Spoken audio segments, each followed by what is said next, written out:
isso faz parte. Vamos então começar com oração. Senhor Deus e Pai, queremos muito te agradecer por esta noite. Louvamos o teu nome pela vida, pela saúde, louvamos o teu nome pelas vitórias, pelos triunfos em Cristo, como também pelas dificuldades, pelas lutas, pelas tribulações, aflições e adversidades, porque em tudo isso aprendemos a mais olharmos para Ti, a dependermos de Ti, a esperarmos em Ti, a crermos mais em Ti e a esperarmos mais de Ti. Senhor, abençoa os alunos que, por motivos de trabalho, de saúde, de família, não poderão estar hoje.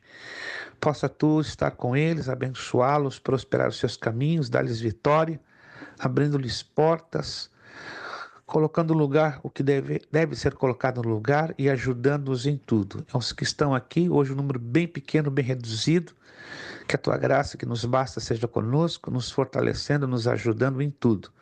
Ajuda-nos, Senhor Deus, na assimilação desta matéria. Obrigado, Senhor Deus, por esta rica oportunidade. Entregamos tudo aos Teus cuidados, agradecidos, com o perdão de nossos pecados, em o nome de Jesus Cristo. Amém e amém.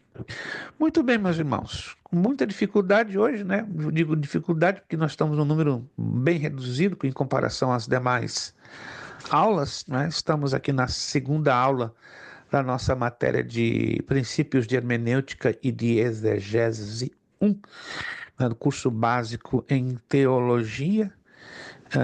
Hoje é quinta, sexta é amanhã, né? Hoje é quinta-feira, 26 de dezembro, né? Lá para o mundo, hoje é o dia da ressaca, né? Mas não para o crente, né? Se o crente tiver ressaca depois do dia 25 é complicado. Aí já tem que ter uma experiência com Jesus e voltar a se converter. Mas hoje é um dia depois do Natal, né? Minha oração é que todos tenham desfrutado de um Natal abençoado com suas famílias e seus queridos entes queridos, irmãos em Cristo, enfim. E aqui estamos, né, na nossa segunda aula. Na aula passada tivemos aqui uma enorme surpresa. Houve uma explosão de um transformador, que não é muito comum ver isso aqui na América. Eu vi isso aqui pela primeira vez em 24 anos. A uma milha daqui estourou um transformador e deixou a área de quase 5 milhas de diâmetro sem energia elétrica por quase 4 horas. Aqui em Orlando, a razão que não tivemos nenhuma condição, né? Vocês viram que nós fizemos até um vídeo, nós em completa escuridão. Isso nos atrapalhou de termos a aula da quinta passada, dia 19. Mas nós estamos aqui e vamos procurar compensar essa aula da melhor maneira possível. Estamos na página 3. Íamos entrar nos exemplos. Lembram-se, está entrando nossa irmã Aline, graças a Deus. Aline Barbosa de Oliveira. Aline, boa noite, a paz do Senhor. Irmã Aline vai e volta, mas fica, irmã Aline, por favor. Boa noite, a paz do Senhor, pastor, tudo bem? Fica conosco, irmã Aline. Poxa vida, a senhora vai, a senhora volta, eu entendo, né? Que a senhora está se acomodando, se estabilizando, mas bom rever a sua pessoa, né? Estamos hoje num grupo um pouquinho reduzido, mas graças a Deus aqui, batalhando bastante, estamos juntos com a graça de Deus. Meus irmãos, lembram-se que nós na aula passada, na verdade, né, que da semana passada não tivemos condições pela falta de energia elétrica aqui do nosso lado, nós fechamos com o Evangelho de João, capítulo 10, versos 9, 10 e 11, falando sobre o significado figurado, simbólico e literal. Quem se lembra disso ou não?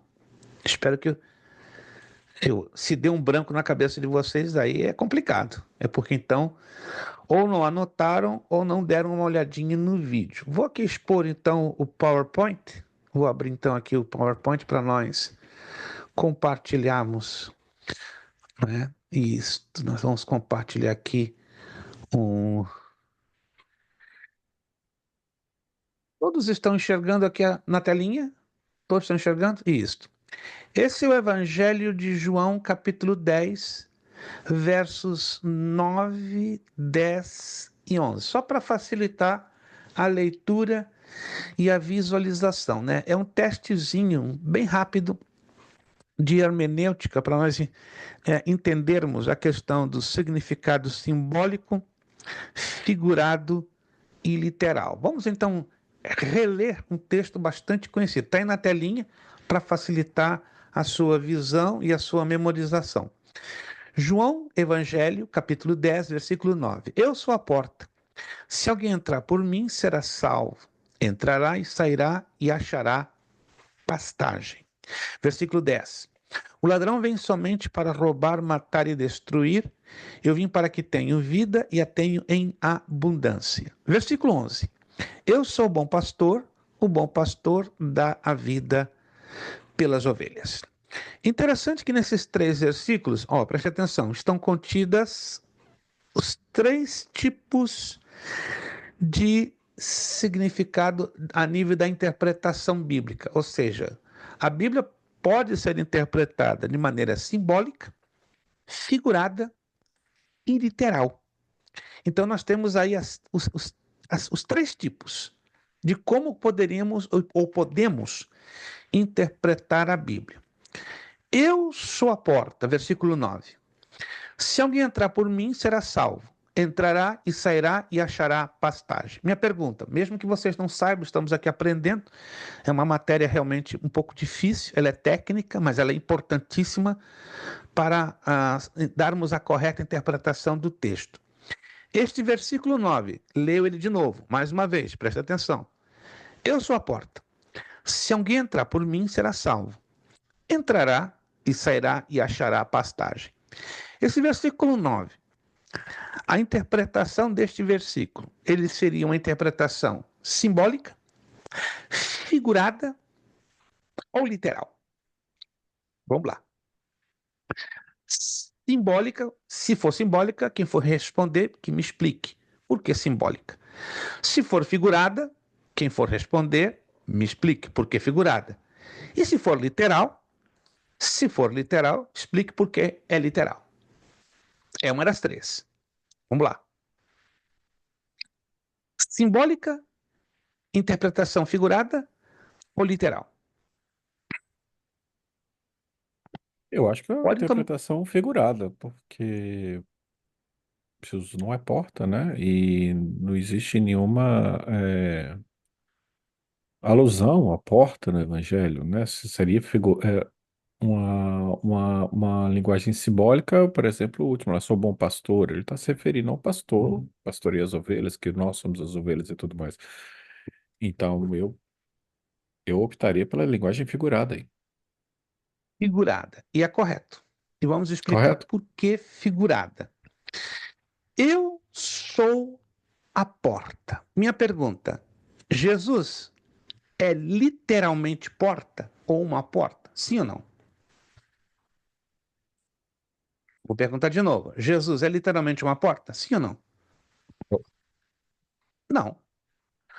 Para ser uma porta, precisaria que Jesus fosse o quê? Ser feito de metal, madeira, vidro, qualquer outro material. Agora, qual a razão que Jesus usa esta figura? Porta. Que tem a ver Jesus com a porta? Vamos colocar a nossa mente para pensar. Se Jesus usou essa figura da porta para falar dele mesmo, mas o que tem a ver a porta com Jesus? Tem que ter alguma coisa a ver. Vamos lá. Caminho, passagem. Isto, caminho, porque porta é um instrumento de acesso. É um instrumento que dá passagem ou estabelece comunicação entre 2 ou mais pontos. Então aqui é uma interpretação figurada. E a figura de linguagem aqui usada, e nós vamos estudar isso lá na frente, ela é chamada de metáfora. Metáfora. Procure ter isso em mente. Se quiser anotar em algum lugar, metáfora. O que quer dizer uma figura de linguagem chamada metáfora? Você pega 2 coisas, ou uma pessoa e uma coisa, diferentes fisicamente entre si, porém que possuem semelhanças funcionais. Aí vamos usar o exemplo que eu acabei de usar agora por esse texto. Pega uma porta e coloca ao lado de Jesus. Uma porta é um objeto. Concordam comigo? Ou não? É um objeto imaterial, é matéria. Jesus é uma pessoa, é um homem, é Deus, é o Filho de Deus. Não há nenhuma semelhança física entre uma porta, alô, e a pessoa de Jesus. Mas existe uma semelhança o quê? Funcional. Oh, porque Jesus é a porta de acesso à presença do Pai. Assim como uma porta dá acesso a um ou dois ou três lugares ou ambientes, assim Jesus cumpre a função de ser o quê? O intermediário entre Deus, Pai e os homens. Por esta razão, esta figura ela é chamada de metáfora. Tá? Procure ter isso em mente ou anote em algum lugar. A metáfora é uma figura de linguagem que apresenta duas coisas, ou uma coisa e uma pessoa, ou duas coisas ou duas pessoas, totalmente diferentes na sua aparência física, mas que possuem o que? A mesma função, ou a mesma funcionalidade. Isto é a metáfora. Versículo 10. Um ladrão vem somente para roubar, matar e destruir. Eu vim para que tenham vida e a tenham em abundância. Ok, então já eliminamos a interpretação figurada, que é o versículo 9. E o versículo 10? Como seria aqui a interpretação? Simbólica ou literal?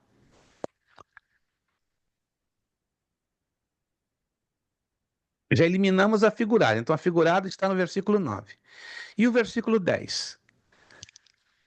A interpretação aqui, ela é simbólica ou literal? Cuidado, porque símbolo e figura são muito parecidos. Tem diferenças entre si.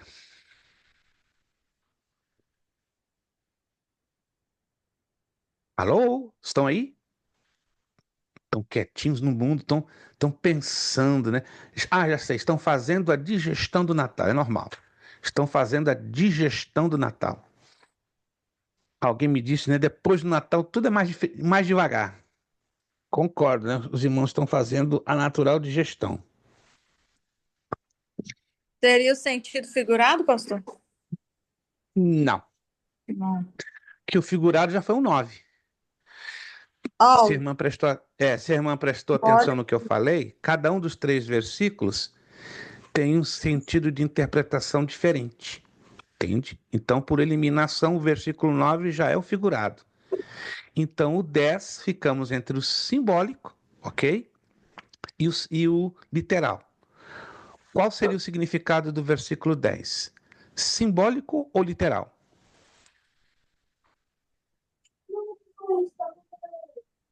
Só tem 2 opções. Então seria de Ninguém quer literal. literal, literal. Porque aqui é exatamente o que o ladrão faz. O que o ladrão faz? Ele não rouba? Ele não mata? Ele não destrói? Ou será que o ladrão vai na sua casa, manda um aviso prévio, ó, boa noite, eu sou o seu ladrão. Estou mandando um bilhetinho para dizer que eu vou entrar na sua casa para tomar um café com você no final da tarde. Assinado o bom ladrão. Não, ladrão não faz isso. Ladrão, ele rouba, ele mata, ele destrói. Então, o versículo 10 é interpretação literal. O 11, por eliminação, é simbólica. Por que é simbólica? Porque aponta para um símbolo. Eu sou o bom pastor, está no versículo 11. O bom pastor dá a vida pelas ovelhas. Minha pergunta: Jesus foi um pastor literalmente falando? Sim ou não? Não, ele era carpinteiro, né? Literalmente. Oh, muito bem abordado. Mas a Bíblia em momento nenhum fala que ele foi pastor? Nunca. Então, aqui é simbólico. Por quê? Eu sou o bom pastor. Lembra-se, Jesus era carpinteiro. Nunca foi pastor. Mas por que ele aqui se intitula o bom pastor? Porque Jesus aqui, ele encarna um símbolo. O que faz um pastor? Guia, orienta, ensina e alimenta. Então Jesus aqui ele é a encarnação de um símbolo. Por isso que ele diz: eu sou o bom pastor. Essa aqui é uma dica. Se você quiser anotar, essa aqui é uma dica. Para você descobrir um texto com interpretação simbólica, geralmente, sempre você vai encontrar um adjetivo anteposto a um substantivo. Isso aqui é uma regra gramatical. O que é isso? O substantivo é pastor e o adjetivo que está anteposto é bom, porque bom é adjetivo e pastor é o substantivo. Então sempre procura, no caso, como é que eu vou saber que é uma interpretação simbólica? Geralmente eu vou sempre encontrar essa combinação. Adjetivo, substantivo. Adjetivo, substantivo. Pastor, se estivesse sozinho, poderia ser interpretado como figurado. Mas aqui está o adjetivo, bom. Poderia ser o mal, poderia ser negligente, poderia ser o insuficiente pastor. Mas aqui está o bom, o bom. Então já nos diz que isso aqui é um símbolo, porque literalmente Jesus nunca foi um pastor, e senão um carpinteiro. Tá? Isso aqui é só para iniciar entendermos que a Bíblia tem 3 tipos diferentes de interpretação. Se quiserem anotar, acho interessante isso aqui. Versículo 9, interpretação figurada. Versículo 10, interpretação literal. Versículo 11, interpretação simbólica. Vamos ao apostila, então? Na apostila nós paramos sobre o intuito do escritor, ou seja, exemplos que o escritor dá. Como, por exemplo, o apóstolo João, no fim do seu evangelho. O que o apóstolo João quis dizer isso no fim do seu evangelho? Vamos lá no evangelho de João, capítulo 20. Nós vamos ler bastante, vamos manejar bem, bastante a Bíblia, então eu sugiro que você tenha a sua Bíblia pertinho de você, tá? Porque nós vamos olhar bastante a Bíblia, que essa é uma matéria que precisa ser conferida com a Bíblia na mão. Se você não tem esse hábito de ter a Bíblia na mão, então você vai ter dificuldade demais. Vamos lá então? Evangelho de João, capítulo 20, versículos 30 e 31. Olha só. Jesus, pois, operou também em presença de seus discípulos muitos outros sinais, que não estão escritos neste livro. Estes, porém, foram escritos para que creiais que Jesus é o Cristo, o Filho de Deus, e para que, crendo, tenhais vida em seu nome. Então, aqui o intuito do evangelista João é deixar bem claro que Jesus fez muito mais do que o próprio evangelista João houvesse narrado ou escrito ao longo do evangelho que toma o seu nome.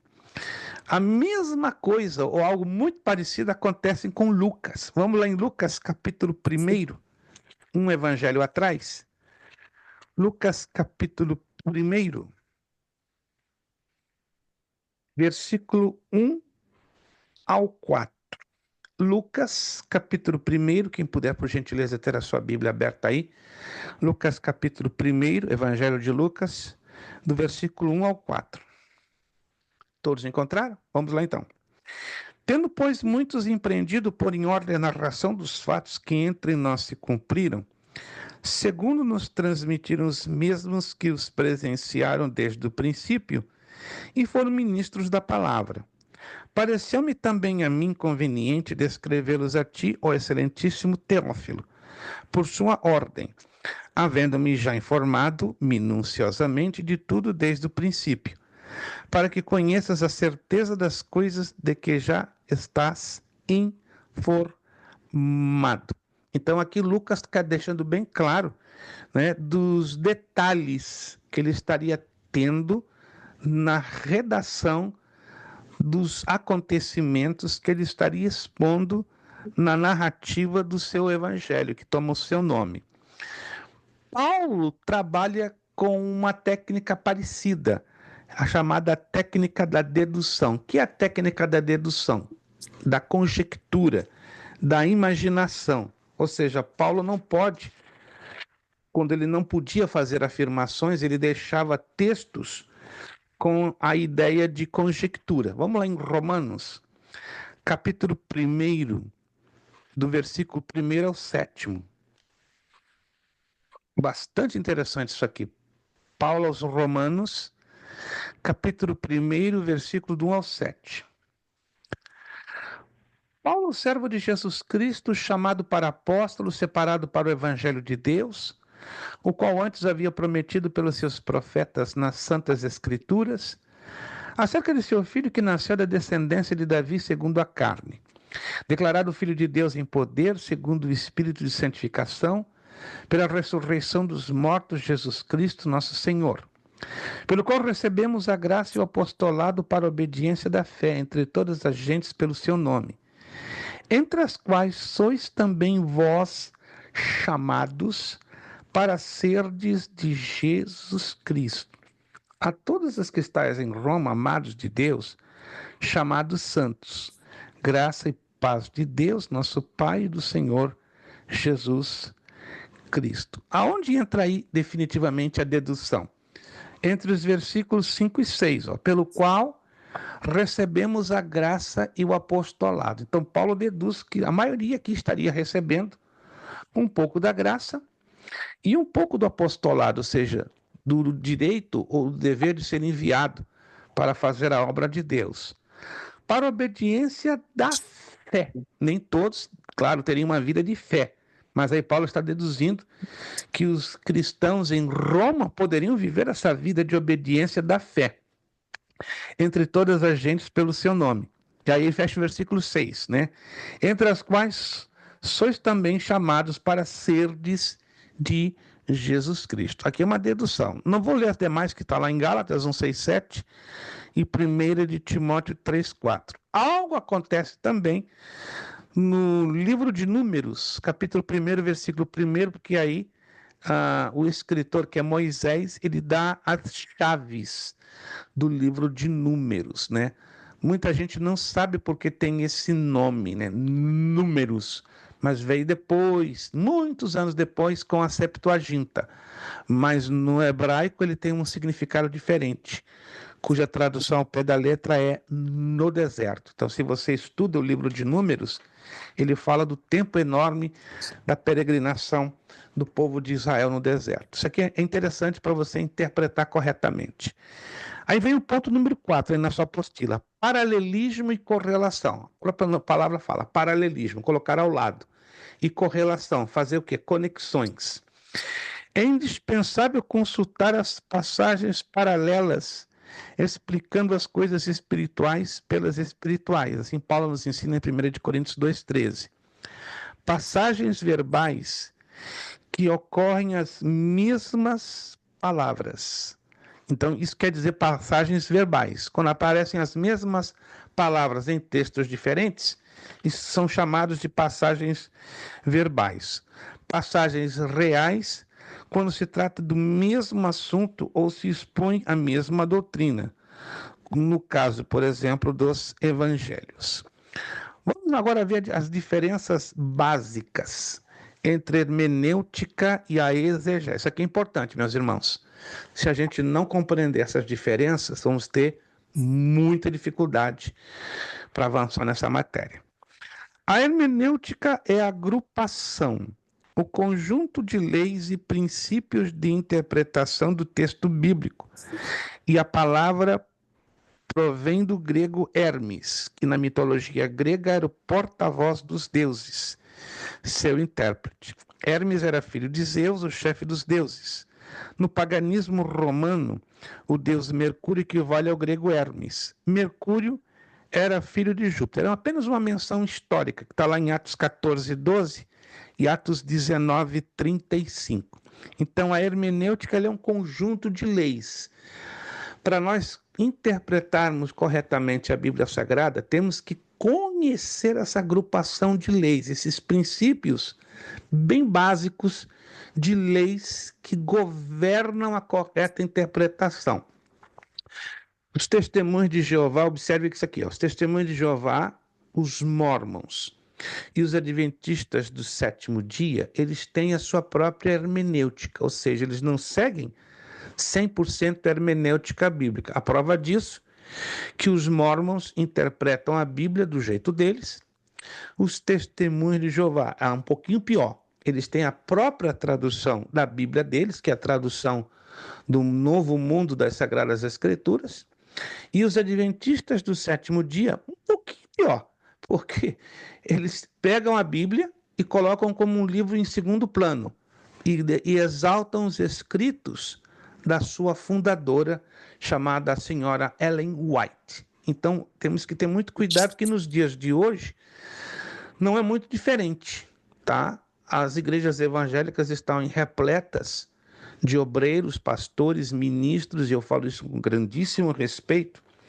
que estão usando este livro com uma interpretação sua, própria, adequada à sua própria experiência, esquecendo-se que este livro já tem uma chave de interpretação que o próprio Deus colocou aqui. O próprio Deus colocou aqui.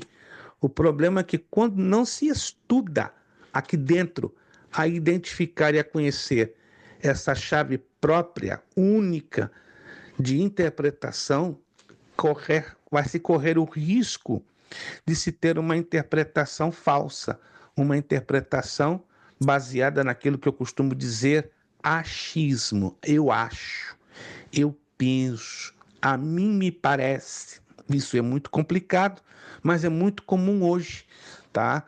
E a gente vê isso com tanta facilidade nas redes sociais. Vai nas redes sociais, você vai ver no YouTube centenas de pastores, ministros, obreiros, ensinadores falando de um mesmo assunto em mais de 20, 30, 40 pontos de vista diferentes. Não chegam a um acordo, a um consenso genuinamente bíblico. Por quê? Porque não tem nenhum princípio básico de hermenêutica e exegese bíblica. Porque se tivessem, as coisas se encaixariam assim, ó, como fossem peças de um quebra-cabeças. Vamos então agora passar para a exegese. A exegese é o estudo do significado do texto bíblico. Portanto, trata com os idiomas originais da Bíblia, sobretudo nos aspectos de 3 coisas importantes. Se quiserem sublinhar, isso aqui é interessante. Morfologia, lexografia, sintaxe. O que é morfologia? A estrutura do idioma bíblico em estudo. Lexografia são as distintas funções das palavras isoladas do texto bíblico em estudo. E a sintaxe são as distintas funções das palavras bíblicas quando são combinadas no discurso. Deixa eu perguntar a vocês se alguém se lembra. Quais são os idiomas originais da Bíblia? A Bíblia foi escrita em português? Não. Em espanhol? Não. Em inglês? Não. Alguém se lembra os idiomas originais nos quais a Bíblia foi escrita? Grego e aramaico? Só isso? Está faltando alguém. Tem o hebraico ali também? Sim. Vamos colocar em ordem. Primeiro em hebraico, depois o aramaico, depois o Novo Testamento em grego. Isso. Na ordem, então, o Antigo Testamento, 90% em hebraico, 10% em aramaico. O Novo Testamento, os 27 livros, todos eles, em grego koine, porque existem 2 tipos de grego.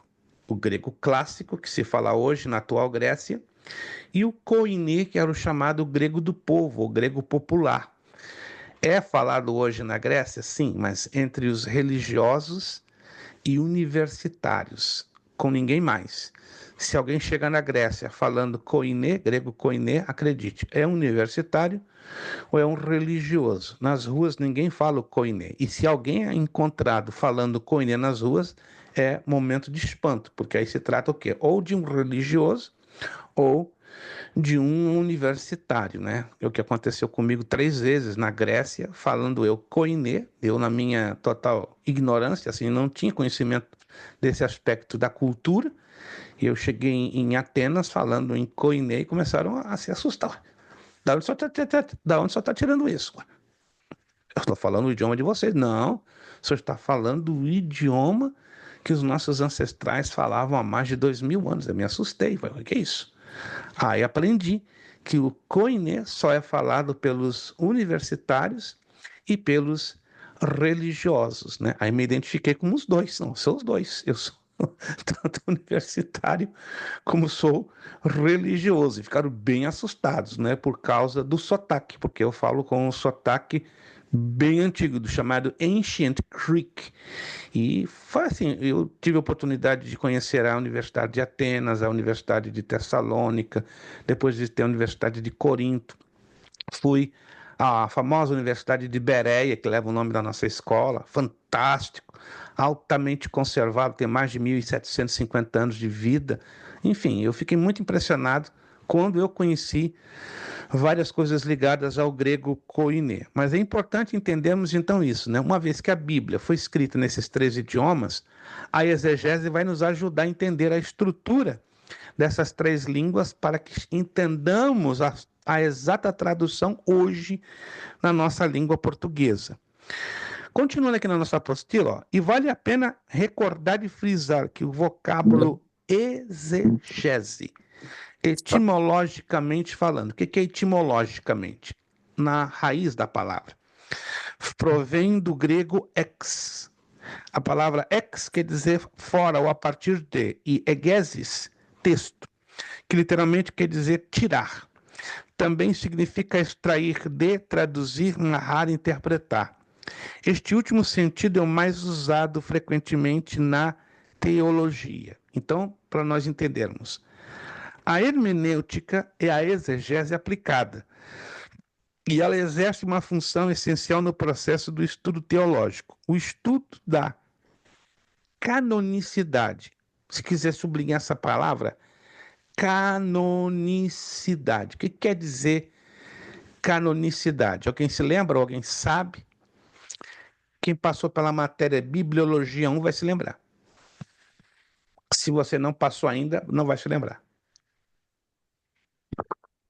Canonicidade é o que pertence ao cânon. Troque em miúdos.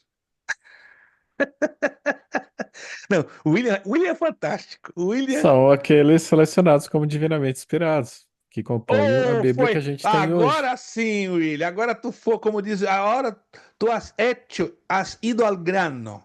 Agora tu foste ao grão, certo? São os 66 livros inspirados pelo Espírito Santo. Isso quer dizer canonicidade, ou seja, autorizados e inspirados. A Igreja Católica Romana tem 7 livros não inspirados e 7 livros que também eles rejeitaram. Como é que é? Opa, isso a gente vai falar um pouquinho lá na frente.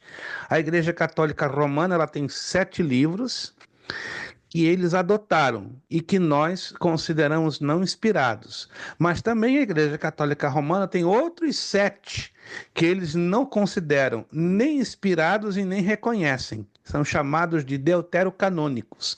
Então são 7 livros apócrifos, ou seja, que os católicos trouxeram para as suas Bíblias, totalizando 63, e tem mais 7 que são chamados deuterocanônicos, que nem todas as Bíblias católicas têm, são muito poucas, então chega um total de 14 livros a mais do que está no cânon.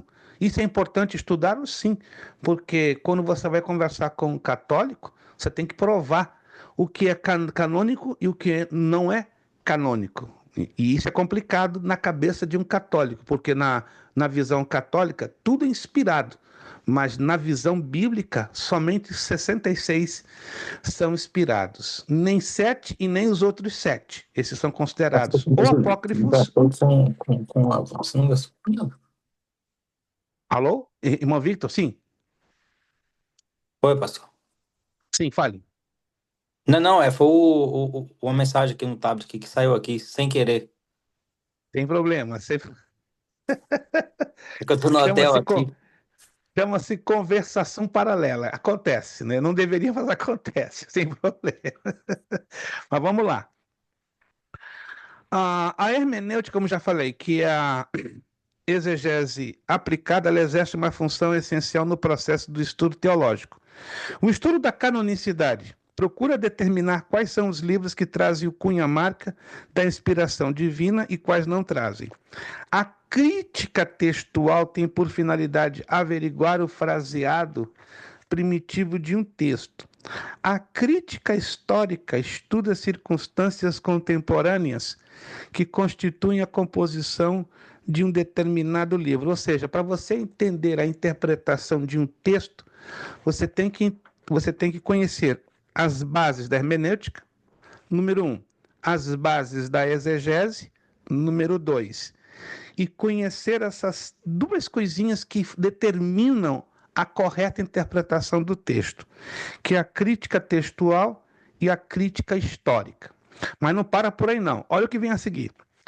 A hermenêutica é fundamentalmente uma codificação dos processos que, em geral, utilizamos em um nível inconsciente, para que possamos entender o significado que outra pessoa tentava transmitir.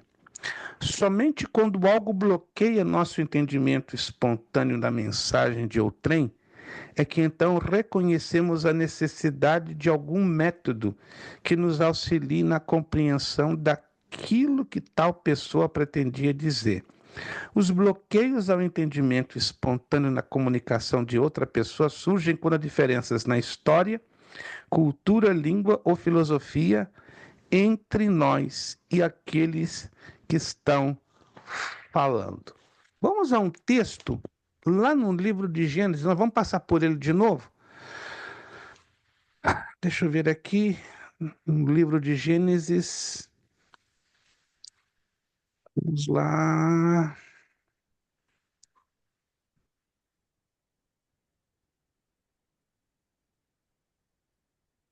Gênesis, só um momentinho, deixa eu aqui localizar.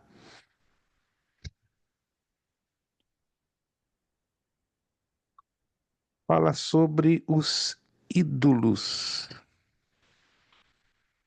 É um texto bem interessante. Gênesis, capítulo. Perdão que eu perdi o texto, eu estava com ele aqui agora na minha mão. Vamos lá. Gênesis capítulo 31, desculpe. Gênesis capítulo 31. Gênesis capítulo 31:19. 31. Isso, obrigado. Gênesis 31:19. E havendo Labão ido a tosquiar as suas ovelhas, furtou Raquel os ídolos que seu pai tinha.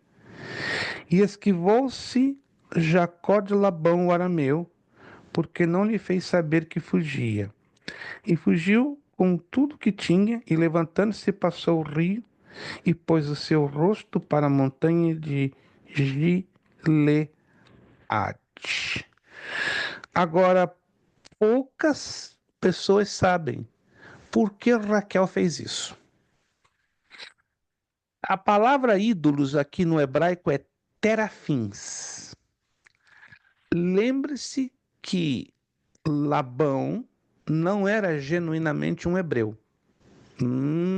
Isso temos que observar. Aí temos uma questão de cultura. Nenhum judeu, não era nem hebreu e nem judeu, eram semitas, eram caldeus, tinham uma linhagem de caldeus, lá do antigo Kuwait, o antigo Iraque. Consequentemente, eram normalmente idólatras. idólatras. Eles estavam recém tendo um conhecimento do Deus de Israel, do Deus vivo, do Deus único. Então era comum ainda naquele momento da história a idolatria ser algo muito comum e muito dominante.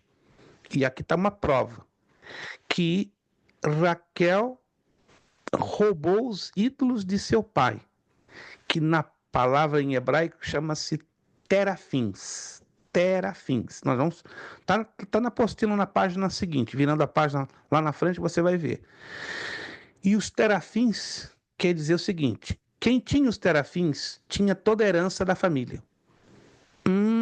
Era normal, então, a herança pertencer ao filho mais velho ou através de um testamento previamente redigido pelo patriarca da família, declarando que fulano, fulano, fulano, fulano, fulano herdariam a herança da família. Isso era um tanto normal, mesmo para aquela civilização tão antiga. Mas não no caso esse específico que lemos nesse texto, porque Raquel usou de esperteza. Espera aí, eu sou mulher.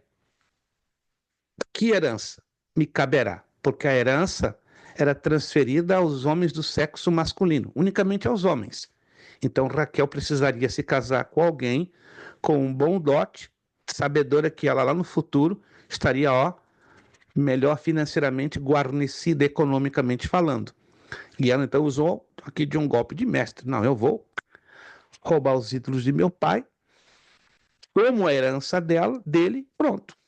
Ele vai ter que dar a minha parte em ouro, em gado, porque a riqueza naquela época, ela não era avaliada em papel moeda, como nos dias de hoje. Era avaliada em ouro, em gado, ou em jumentos, ou em camelos, ou em cavalos, entende? Então, aqui foi um golpe de mestre da parte de Raquel. Estou esclarecendo isso porque a maioria de nós, quando lemos esse texto, desconhecemos o significado que o texto em si apresenta, porque o texto está apresentando uma condição, uma visão puramente cultural. Eu tenho certeza que vocês já passaram por dezenas de textos bíblicos que vocês, literalmente, empacam, travam, ficam travados. Alguém já passou por essa experiência? Que está lendo um texto que você não consegue de jeito nenhum uma compreensão porque está falando de um aspecto histórico ou cultural. Quem já passou por essa experiência? Graças a Deus que eu não estou sozinho. E quando nós passamos por essa experiência, é um tanto frustrante, porque você insiste em ler o texto e você não chega a nenhum lugar. É normal, porque o texto está trazendo um aspecto cultural, histórico e social, que você precisa, então, investigá-lo. E aí entra a hermenêutica, que vai lhe dar as condições para desbloquear o significado do texto. Continuando aqui, é importante ressaltar que a exegese bíblica, agora nós estamos passando para a exegese, procura responder à interrogação do estudante da Bíblia. O que significa esse texto bíblico no idioma original? Eu bato muito nessa tecla, meus irmãos. Nós temos 19 traduções da língua portuguesa. Nós temos 19 traduções da língua portuguesa. Agora, por favor, não confundam traduções com bíblias de estudo. Isso está sendo muito comum hoje. Confundir traduções com bíblia de estudo. Qual a diferença? A tradução é o nível do texto que nos é apresentado. Se é um texto de qualidade boa, de qualidade média, de qualidade ruim.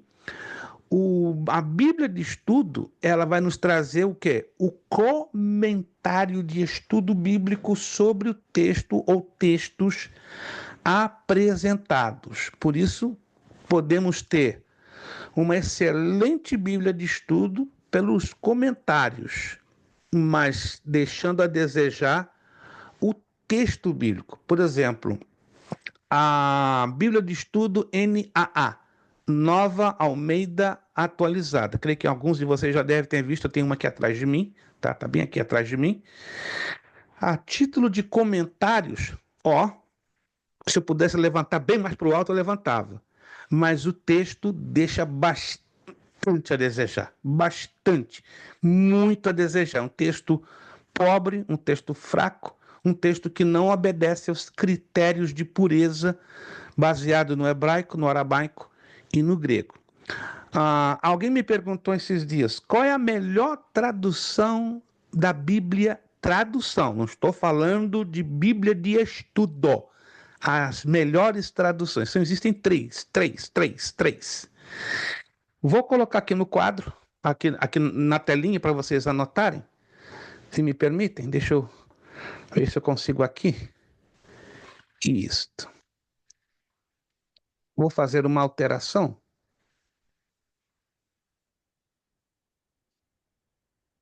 Vou ao mesmo tempo aqui escrever para vocês.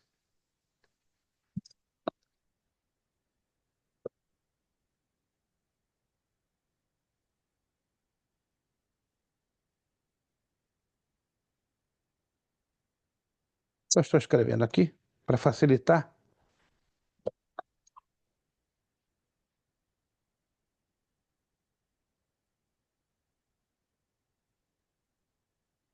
Ok. Aí eu já vou mudar aqui a configuração. Isto. São três, na seguinte ordem. A primeira, a segunda, a terceira. Vamos lá. Qual seria a melhor tradução da Bíblia hoje em língua portuguesa? Ela é chamada de ARA. Almeida, Revista e Atualizada. Depois temos a ARC, ARC 2009. Almeida, Revista e Corrigida, edição de 2009. E depois temos a ACF. Depois temos a ACF, Almeida, Corrigida e Fiel. Já viram aí na telinha? Aqui eu coloquei corrida, desculpe. Corrigida. Isto. Todos estão enxergando? Todos estão enxergando? Essas são as três melhores traduções da Bíblia em língua portuguesa. Como é que eu descubro uma tradução? Vou ensinar vocês, é muito fácil, mas tenham anotado essas três. ARA, Almeida Revista e Atualizada, ARC 2009, Almeida Revista e Corrigida, edição de 2009, e a ACF, Almeida, Corrigida e Fiel. Deixa eu vir aqui do meu lado. Ok.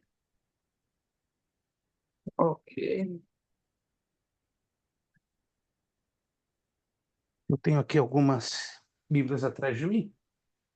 Isto. Eu já vou ajudar agora vocês a entenderem, a identificar uma tradução. Aqui eu tenho uma Bíblia de estudo. Estão vendo? Bíblia Obreiro Aprovado. Todos estão vendo? Bíblia Obreiro Aprovado. Como é que eu descubro a tradução exata desta Bíblia de estudo? Tem duas formas. Ela pode estar aqui, ó, na capa. Estão vendo aqui? Versão Almeida, Revista Corrigida. Se ela não está aqui na frente, ela vai estar aqui. Ela vai estar aqui. De qualquer maneira, ela tem que estar em dois lugares. Está aqui, ó. Versão Almeida, Revista Corrigida. Olha lá. Edição 2009. Excelente. Uma excelente versão. Tá? Outro exemplo é esta aqui. Uma Bíblia comum. Só que essa é a Almeida Revista Atualizada. É a ARA. Ela aparece aqui, embora não dá para se ver muito bem, ó. É revista atualizada, ou você abre e vai aqui. Ali. É revista e atualizada, tá? Essa é a maneira que você descobre qual a tradução da Bíblia que você tem. Se você não sabe qual é a tradução da Bíblia que você tem, faça isso. Ou ela pode estar do lado de fora escrito, ou está na primeira página, certo? Agora, não confunda Bíblia de estudo. Essa aqui é uma Bíblia de estudo. Essa já não é. É uma Bíblia comum. Um pouquinho mais gordinha, tem os índices digitais, certo? Mas essas são as 3 melhores traduções da Bíblia. Poderia dar aqui uma quarta, uma quinta, até um total de 7 na ordem. Mas na ordem, a melhor é a ARA. A segunda, a ARC 2009. E a terceira, a ACF. Vamos lá. Qual o sentido exato real do texto, aqui na apostila? O sentido original do texto abrange basicamente 5 pontos de destaque. Para você saber qual o significado real que o texto nos apresenta, nós temos que levar em consideração esses 5 pontos. Esses 5 pontos são importantes. O idioma original do texto bíblico, a ocasião do texto bíblico, o lugar do texto bíblico, a cultura e os costumes. O idioma original. Se eu estou aqui lendo um texto no Antigo Testamento, eu deveria sempre fazer a pergunta: esse texto do Antigo Testamento que eu estou lendo, originalmente, ele foi escrito em hebraico ou aramaico? Aí você vai dizer, pastor, para mim tanto fez, tanto faz. Não, faz muito na questão da interpretação. Tem muito a ver e é muito importante eu me esforçar a descobrir qual idioma foi usado daquele texto do Antigo Testamento. Se no Novo, eu já sei que automaticamente é o grego koiné. Ocasião do texto bíblico, ou seja, o tempo ou a época em que o texto bíblico foi escrito. Isto envolve profundamente a história bíblica. Vamos fazer aqui um rápido teste, só para vocês terem uma ideia como é importante entendermos o uso da hermenêutica. A data da inauguração do primeiro templo de Salomão, a data que se deu o cativeiro babilônico, e a data que se deu a escrita do último livro do Antigo Testamento. Vou repetir. A data que se deu a inauguração do primeiro templo, o Templo de Salomão, a data da destruição deste templo e a data da escrituração, redação do último livro do Antigo Testamento. Pegaram as perguntas? Vamos então de novo. Quem de vocês poderia me dizer a data aproximada da inauguração do primeiro templo, o Templo de Salomão? Aproximadamente, não precisa dar uma data exata, para ter uma ideia, que vocês tenham uma ideia de história bíblica ou não. Aproximadamente. Não precisa dar uma data exata, redondinha. 3.000 a.C., 4.000 a.C., 1.700 a.C., 200 a.C., 120 a.C.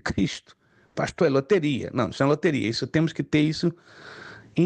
Isso é importante para localizarmos os fatos bíblicos no tempo e no 500, espaço. 600 mais ou menos antes de Cristo. Não. 970 antes de Cristo. 970, a data da inauguração do Templo de Salomão, 970 antes de Cristo. A data aproximada da destruição deste templo pelos babilônios. Vamos lá. Que noção vocês teriam? 700, 800, 300, 200, 100 antes de Cristo?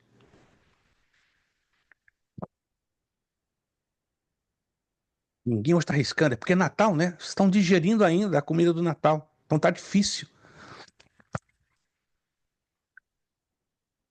Não tem uma ideia. E ninguém quer arriscar, hein? Isso é o mais engraçado. Ninguém quer arriscar. 450 antes de Cristo? Chegou perto. 586 antes de Cristo. 586 antes de Cristo. Olha as diferenças. O primeiro templo de Salomão, inaugurado em 970 a.C. A destruição desse templo pelos babilônicos, 586. E agora, quando aproximadamente foi escrito o último livro do Novo Testamento? Qual foi o último livro do Antigo Testamento? O último livro do Antigo Testamento. Lembra-se? O último. Não, é covardia. Que vocês não saibam é covardia. O último livro do Antigo Testamento. Ele é pregado demais pelos pastores hoje. Ih, os pastores faltam assim, ó, fazendo diante do nosso rosto. Aqui, meus irmãos, ó, esse aqui. 3:10. 3:10. Lembram-se? 3:10. Ai, não estão O sabendo 3:10, 3:10? não. O último foi Malaquias. Malaquias, e tem mais ou menos uns 400 anos antes de Cristo, 400 que é o tempo do antes de silêncio profético. Cristo. Isso, perfeito, William. O William já está fazendo a digestão natalina. Tá fazendo... Não, tá tranquilo. Começou a fazer a digestão natalina agora. Aonde eu quero chegar com isso, irmãos? Preste atenção. Em 970 antes de Cristo, o primeiro templo é inaugurado. A nação de Israel estava no período do Reino Unido. Mas em 586 a.C., quando os babilônios destroem esse templo, vem o cativeiro.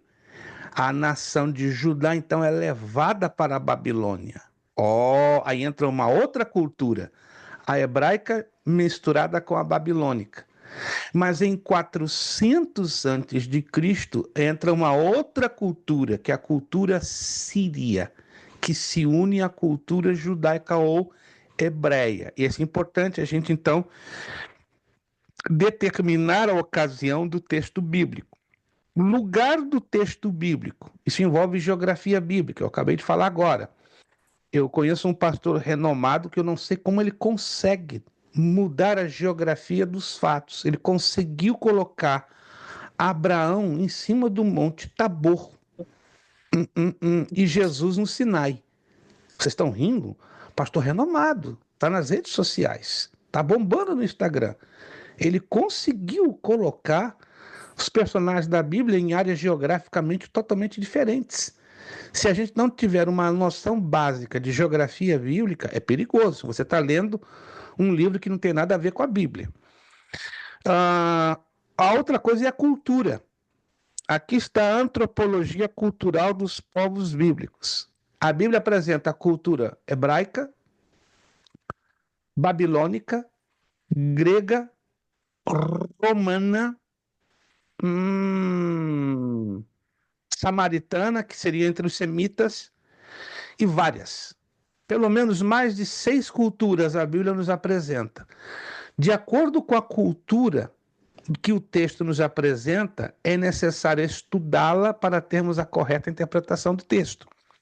Os costumes, é o que falei agora há pouco. O exemplo que eu falei de Gênesis 31, 19, 30, 32, 36. Aqueles que ficassem com os ídolos, que terafim no hebraico, herdavam os bens da família. Isso é o que a hermenêutica nos ajuda. Agora, qual é o papel da exegese em tudo isso? É uma aplicação dos princípios da hermenêutica à compreensão do significado que o autor pretendia dar. A teologia bíblica organiza os significados de uma forma histórica, enquanto que a teologia sistemática dispõe esses significados em uma forma lógica. Em resumo, a hermenêutica expõe o quê? Os princípios de interpretação, e a exegese aplica-os ao buscar o sentido do texto. Eu já falei com você, deixa eu ver se eu falei isso na aula passada. Não, eu não falei. A carta aos Romanos. Vamos lá na carta aos Romanos. Eu creio que eu falei isso na aula passada, mas vou falar de novo, que nunca é demais. Carta aos Romanos, capítulo 7. Se eu falei, repito de novo, mas é importante que isso aqui fique bem gravadinho na mente dos irmãos. Romanos, capítulo de número 7. Vou esperar que todos vocês abram na carta de Paulo aos Romanos, capítulo de número 7. Vou aguardar que todos tenham esse texto aberto.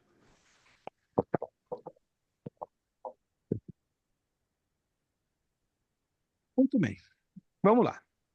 Romanos, capítulo de número 7. Do versículo 1 ao versículo 7. Não sabeis vós, irmãos, deixa eu ver aqui se é o 6 ou 7. Deixa eu ver aqui, deixa eu só conferir direitinho se eu estou. Só um momentinho. 2, 3, 4, 5, 6, 7. 8. Perfeito. 7:1,6. Não sabeis vós, irmãos, pois que falas que sabem a lei, que a lei tem domínio sobre o homem por todo o tempo que vive? Romanos 7:2. Porque a mulher que está sujeita ao marido, enquanto ele viver, está ligada pela lei, mas morto o marido, está livre da lei do marido. De sorte que, vivendo o marido, será chamada adúltera, se for do outro marido. Mas morto o marido, livre está da lei. E assim não será adúltera, se for do outro marido. Versículo 4. Assim, meus irmãos, também vós estáis mortos para a lei pelo corpo de Cristo, para que sejais douto, daquele que ressuscitou dentre os mortos, a fim de que demos fruto para Deus. Porque quando estávamos na carne, as paixões dos pecados, que são pela lei, operavam em nossos membros para darem fruto para a morte. Mas agora estamos livres da lei, pois morremos para aquilo em que estávamos retidos, para que sirvamos em novidade de espírito e não na velhice da letra. Minha pergunta, se vocês prestarem atenção nesse texto que acabamos de ler agora. Quantas vezes, preste atenção, por favor, na perguntinha, tá? Acabamos de ler esse texto. E não fecha a Bíblia. Fique dando uma olhadinha nesse texto agora. Romanos 7:1-6. Quantas vezes aparece aqui a palavra lei? Pode contá-la. Quantas vezes aparece ou é repetida a palavra lei? Pode contar. 8. 8 vezes. Só o William aqui, ó, apertou o gatilho e deu um tiro. 8 vezes. Agora analisa comigo a pergunta que eu vou fazer. As 8 vezes que aparece a palavra lei, vocês acreditam que é o mesmíssimo significado ou tem significados totalmente diferentes para cada uma delas? Ó, versículo 1 fala 2 vezes de lei. Os que sabem a lei e a lei que tem domínio. Esse é o versículo 1. Versículo 2. Está ligada pela lei, livre da lei do marido. 2 vezes. Versículo 3. Livre da lei. Versículo 4. Para a lei do corpo de Cristo. Versículo 5. Que são pela lei. Versículo 6. Livres da lei. Minha pergunta. A palavra lei, que ela é repetida em todos esses textos ou versículos, tem o mesmo significado ou diferem-se entre si? Claramente diferente. Totalmente diferente. Totalmente. É a mesma palavra, presta atenção, é a mesma. Exatamente, lei, L-I-E, ou nomos, como seria no grego. Mas esta palavra tem diferentes significados. Meu Deus, mas como é que eu vou descobrir isso?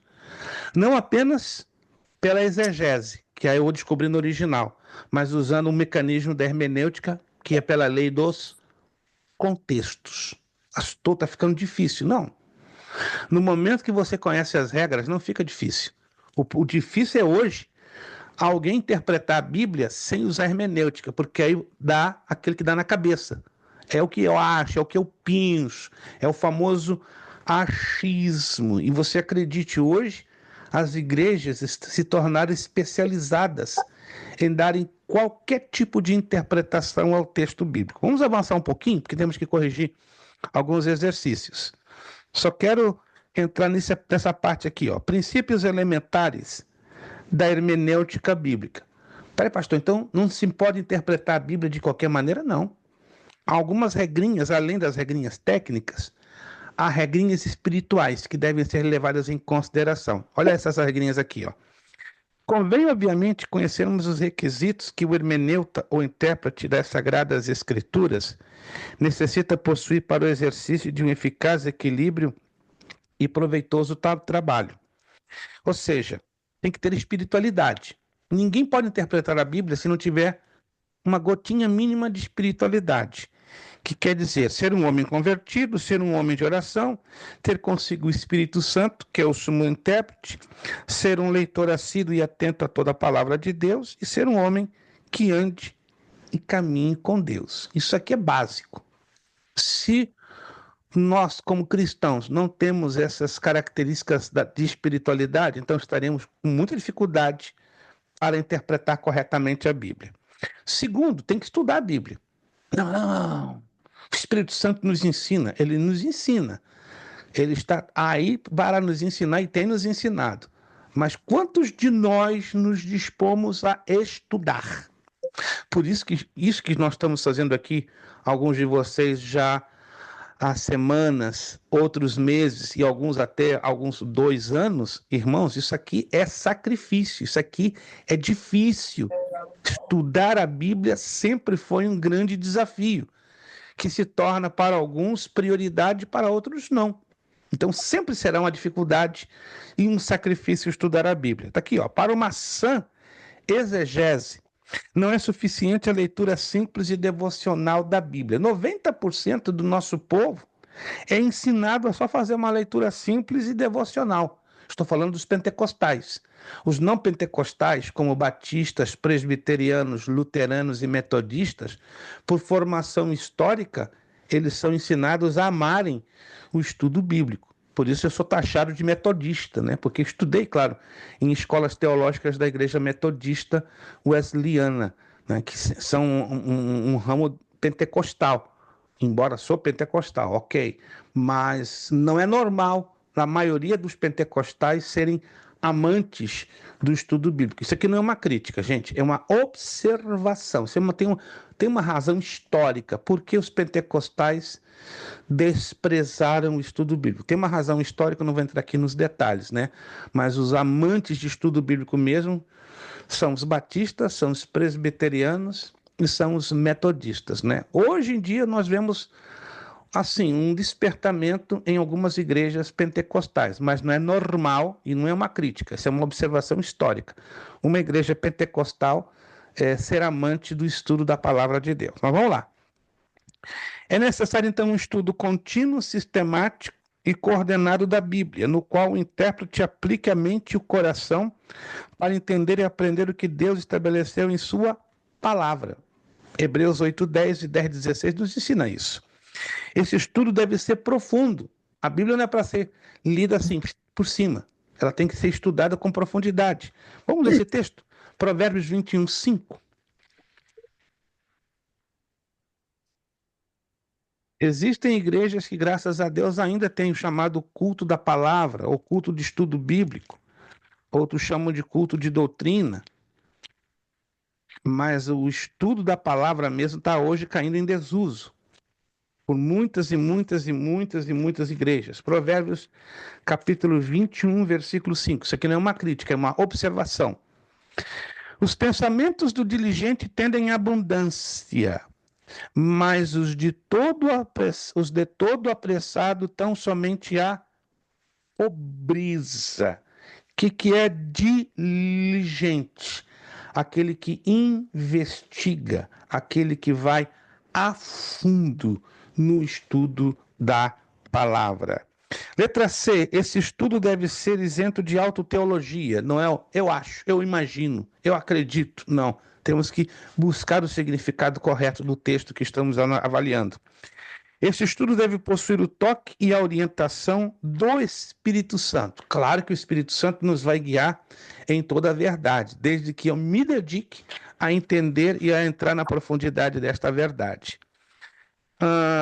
Virando a página e vamos abordar só o ponto 3 e vamos passar então para a correção de alguns exercícios. Ponto 3, virando a página 5.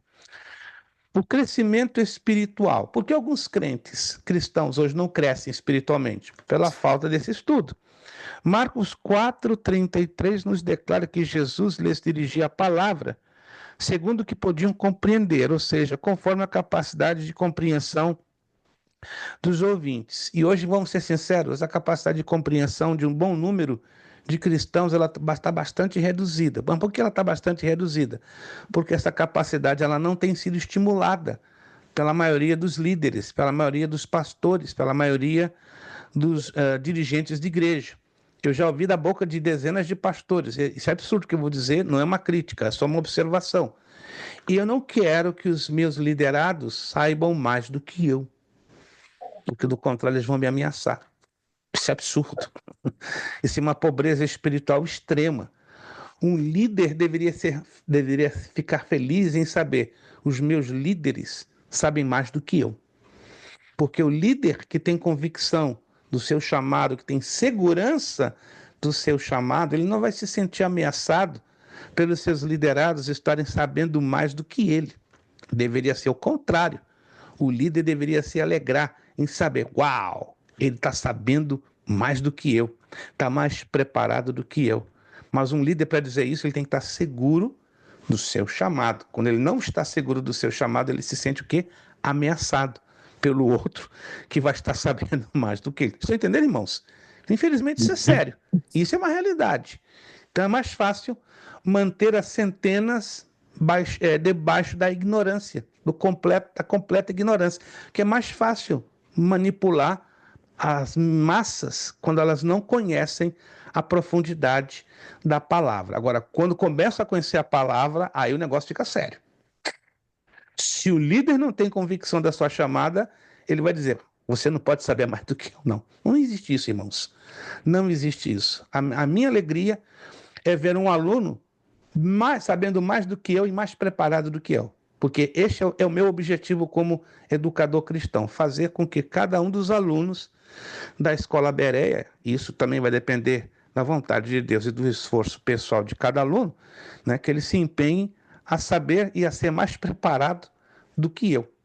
Eu não sei nada ainda, estou no caminho, mas me alegro muito quando vejo um aluno dedicando-se mais e sabendo muito mais do que a minha pessoa.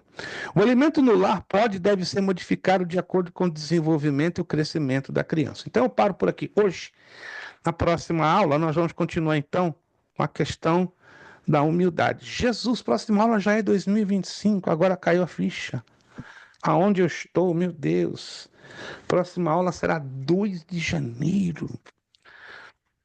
Pai do céu. Próxima aula, então, 2 de janeiro. Que é isso? Vamos, então, vamos para a página, deixa eu ver aqui.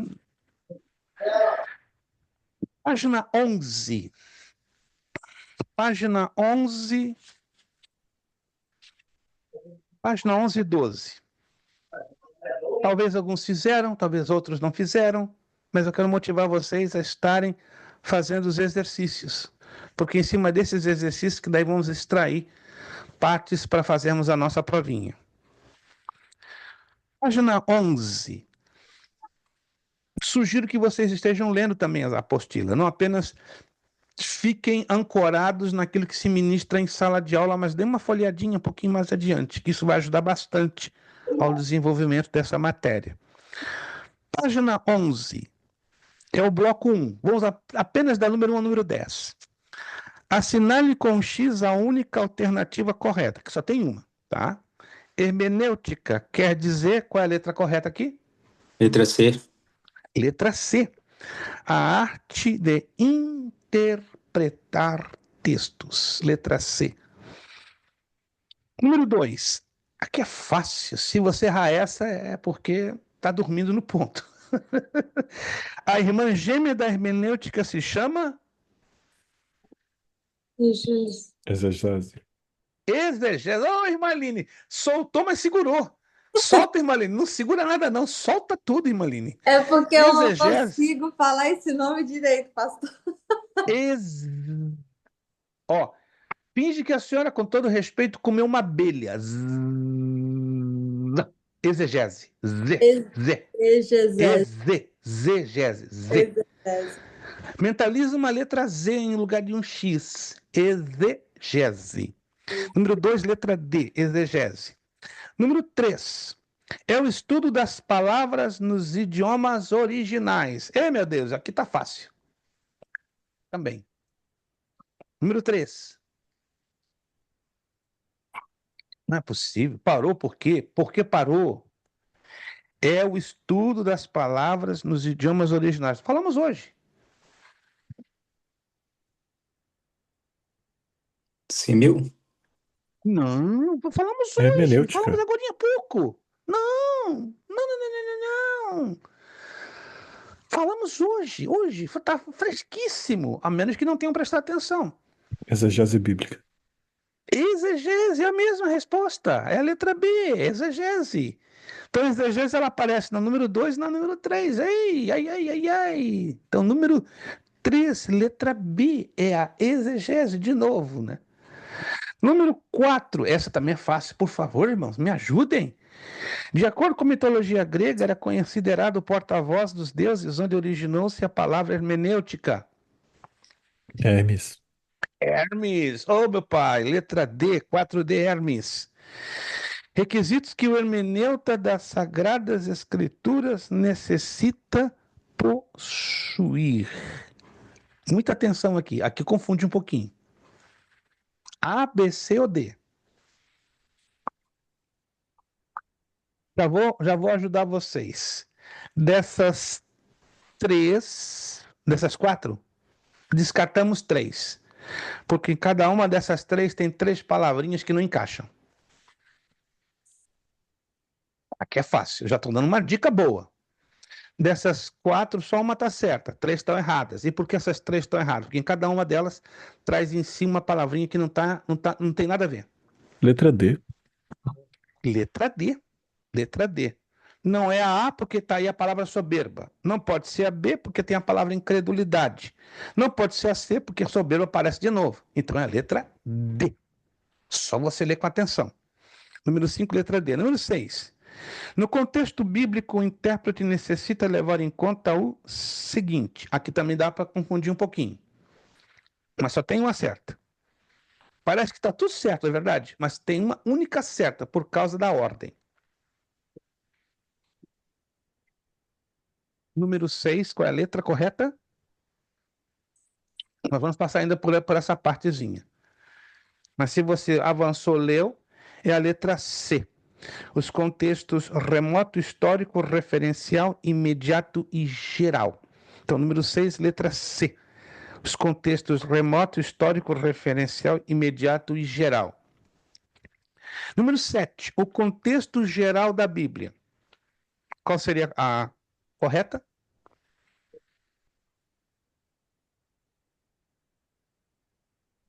Ninguém se arrisca. Número 7, letra D. Revela a Bíblia como um todo panoramicamente. 7D. Número 8, o contexto referencial da Bíblia. Quem se arrisca?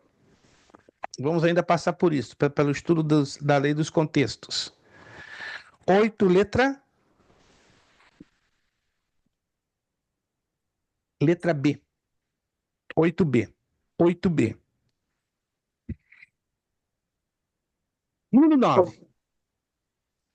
Contexto histórico da Bíblia. Aqui tem uma que faz sentido. Se você ler com atenção, vai acertar. Mesmo que você não tenha passado pelo estudo dessa partezinha da matéria. Número 9. Qual seria a letra correta? Está se falando de história. Contexto histórico, história. Ainda não? Letra A. É um método divino para falar-nos por meios dos feitos humanos.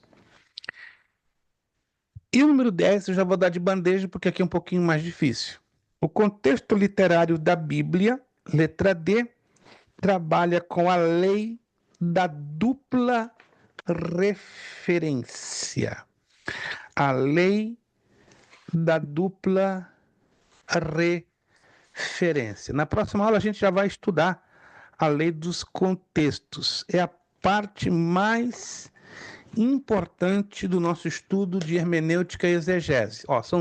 São 6 os contextos: o geral, o imediato, o remoto, o referencial, o histórico e o literário. Se a gente conseguir memorizar esses 6 contextos e saber identificá-los em toda a Bíblia, a gente já terá avançado 65% a 70% no conhecimento básico da hermenêutica e da exegese bíblica.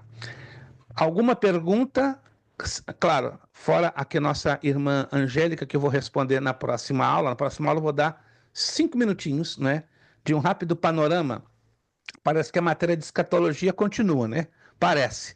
Mas eu vou dar 5 minutinhos, né, de uma visão panorâmica de 3 assuntos que estão, né, acontecendo na atualidade, né? O William já trouxe à tona sobre a questão dos drones, esses drones estranhos que estão ali sobrevoando o estado de New Jersey, mas eu estou ainda investigando, porque, repito uma vez mais, no meio de tanta fake news, a gente tem que ter muito cuidado para fazer declarações finais, né, declarações definitivas, certo? Mas eu estou investigando e assim que eu tiver um parecer mais sólido sobre o assunto, com certeza eu vou fazer uma postagem e até um live para que os irmãos possam estarem mais conscientes dessa situação.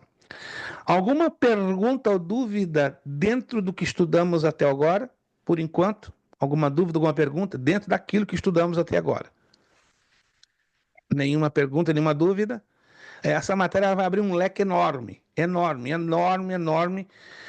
Não vou poder me estender além do tempo proposto, né, para não complicar aos demais irmãos, mas por minha vontade eu estabeleceria até 3 meses de estudo sobre esta matéria, mas a gente vai se propor ao que já foi proposto, que é estudarmos até o final do mês de janeiro.